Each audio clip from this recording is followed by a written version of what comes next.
Burjeel Geojit financial service present ചെയ്യുന്ന സമ്പാദ്യം എന്ന ഈ പ്രോഗ്രാമിലേക്ക് എല്ലാ മാന്യപ്രേക്ഷകർക്കും സ്വാഗതം.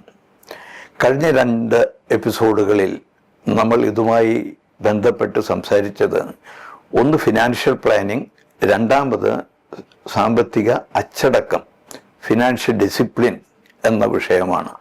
ഇന്ന് ഞാൻ പ്രതിപാദിക്കുവാൻ ഉദ്ദേശിക്കുന്നത് സമ്പാദ്യമെന്നാണ്. സാധാരണ ആളുകളോട് ഞാൻ ക്ലാസ്സുകളെല്ലാം നടത്തുമ്പോൾ എന്താണ് സമ്പാദ്യം എന്ന് ചോദിക്കും.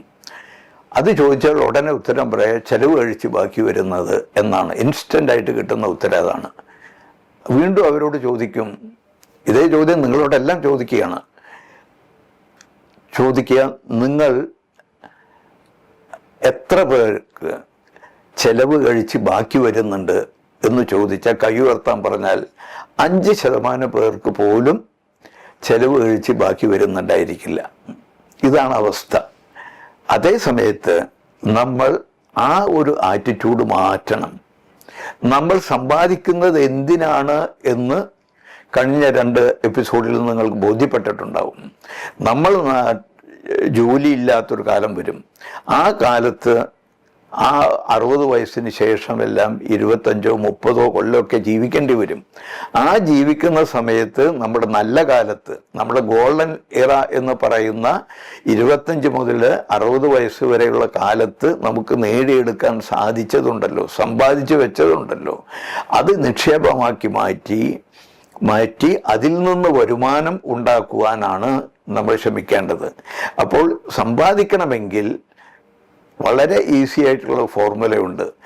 2-3 കാര്യങ്ങൾ ഓർക്കുക. സമ്പാദിക്കാത്തത് കൊണ്ട് കഷ്ടപ്പെടുന്ന ആളുകളെ നിങ്ങൾ കണ്ടിട്ടുണ്ടെങ്കിൽ അങ്ങനെയുള്ളൊരു ചിത്രം മനസ്സിൽ പതിച്ചു വെക്കുക. എന്നിട്ട് എപ്പോഴും ഓർക്കുക, അദ്ദേഹത്തിനുണ്ടായ ദുരവസ്ഥ എനിക്കുണ്ടാവരുത്. എന്നിട്ട് തീരുമാനിക്കുക, എത്രയാണോ നിങ്ങളെ വരുമാനം, ശമ്പളം എന്തോ ആവട്ടെ, അതിൽ നിന്ന് ഏറ്റവും ചുരുങ്ങിയത് 20% മാറ്റിവെക്കാൻ ശ്രമിക്കുക. ആ 20% നിങ്ങളുടേതല്ല, നിങ്ങളുടെ ഭാവിക്ക് വേണ്ടി നിങ്ങൾ നടത്തുന്ന ഏറ്റവും പ്രാധാന്യമുള്ള ചെലവായിട്ട് ഇത് കാണുക, അതങ്ങ് മാറ്റിവെക്കുക. ബാക്കിയുള്ളത് കൊണ്ട് ജീവിക്കുക. ആ ജീവിതം പ്രവാസികളാണെങ്കിൽ പ്രവാസിയായിട്ട് വിദേശത്ത് ജീവിക്കുന്ന ആളും അങ്ങനെ ജീവിക്കണം. പ്രവാസിയെ ആശ്രയിച്ച് നാട്ടിലുള്ള കുടുംബാംഗങ്ങളും അതുപോലെ ജീവിക്കണം. അവർക്കും 20% കുറവേ കിട്ടാൻ പാടുള്ളൂ അവർക്ക് അയച്ചു കൊടുക്കുന്നതും. എന്നിട്ട് അവരോട് പറയുക, ഇങ്ങനൊരാവശ്യത്തിന് ഞാൻ 20% മാറ്റിവെച്ചിട്ടുണ്ട്, അതുകൊണ്ട് നിങ്ങൾ 20% കുറച്ചേ കിട്ടുന്നുള്ളൂ, അതുകൊണ്ട് ജീവിച്ച് ശീലിക്കുക. അപ്പോൾ അത് ജീവിച്ച് ശീലിക്കണമെങ്കിൽ ആർക്ക് വേണമെങ്കിലും സാധിക്കും. അതിൻ്റെ ആവശ്യകത എന്താണെന്ന് നമുക്ക് ബോധ്യപ്പെട്ട് കഴിഞ്ഞാൽ അതിന് ഒരു ബുദ്ധിമുട്ടും ഉണ്ടാവില്ല. നമ്മൾ ഈ സന്ദർഭത്തിൽ ആലോചിക്കേണ്ടത് എന്തെല്ലാം കാര്യങ്ങൾ, നമുക്ക് ആവശ്യമില്ലാത്ത കാര്യങ്ങൾ നമ്മൾ വാങ്ങിച്ചു കൂട്ടിയിട്ടുണ്ട്.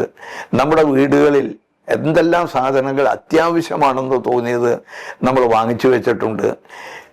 എന്നതുപോലെ തന്നെ എത്രയോ കാര്യങ്ങൾ നമ്മൾ ഷോപ്പിങ്ങിനെല്ലാം പോകുമ്പോൾ അത്യാവശ്യമില്ലാത്ത കാര്യങ്ങളായിട്ട് പോലും നമ്മൾ വാങ്ങിച്ചു കൊണ്ടുവന്ന് വീട്ടിൽ വെക്കുന്നു, അത് ഉപയോഗിക്കാതിരിക്കുന്നു.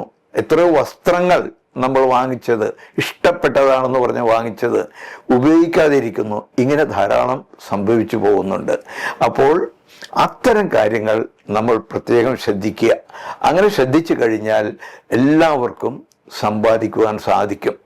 അങ്ങനെ സമ്പാദിക്കാൻ സാധിച്ചവർക്ക് നിക്ഷേപിക്കാനുള്ള ധാരാളം അവസരങ്ങൾ ഞങ്ങളുടെ മുമ്പിലുണ്ട്.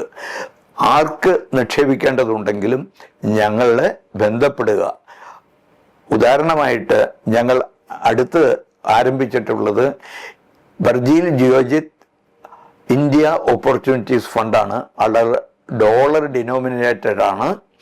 അത് UAE രജിസ്റ്റേർഡ് ആയിട്ടുള്ള ഫണ്ടാണ്. ലോകത്തിലെ ഏറ്റവും സമുന്നത യൂറോപ്യൻ സ്ഥാപനങ്ങളുടെ അപ്രൂവലോട് കൂടിയിട്ടുള്ള 10 ഇന്ത്യൻ ഫണ്ടുകളാണ് അതിൻ്റെ അംബ്രല ഫണ്ടാണ് ഞാൻ പറഞ്ഞ ഫണ്ട്. അതുകൊണ്ട് അതിലോ അല്ലെങ്കിൽ ഇന്ത്യൻ മ്യൂച്വൽ ഫണ്ടിലോ ഏതിൽ നിക്ഷേപിക്കണമെങ്കിലും എന്നെ ബന്ധപ്പെടുക. എല്ലാവർക്കും നന്ദി, നമസ്കാരം.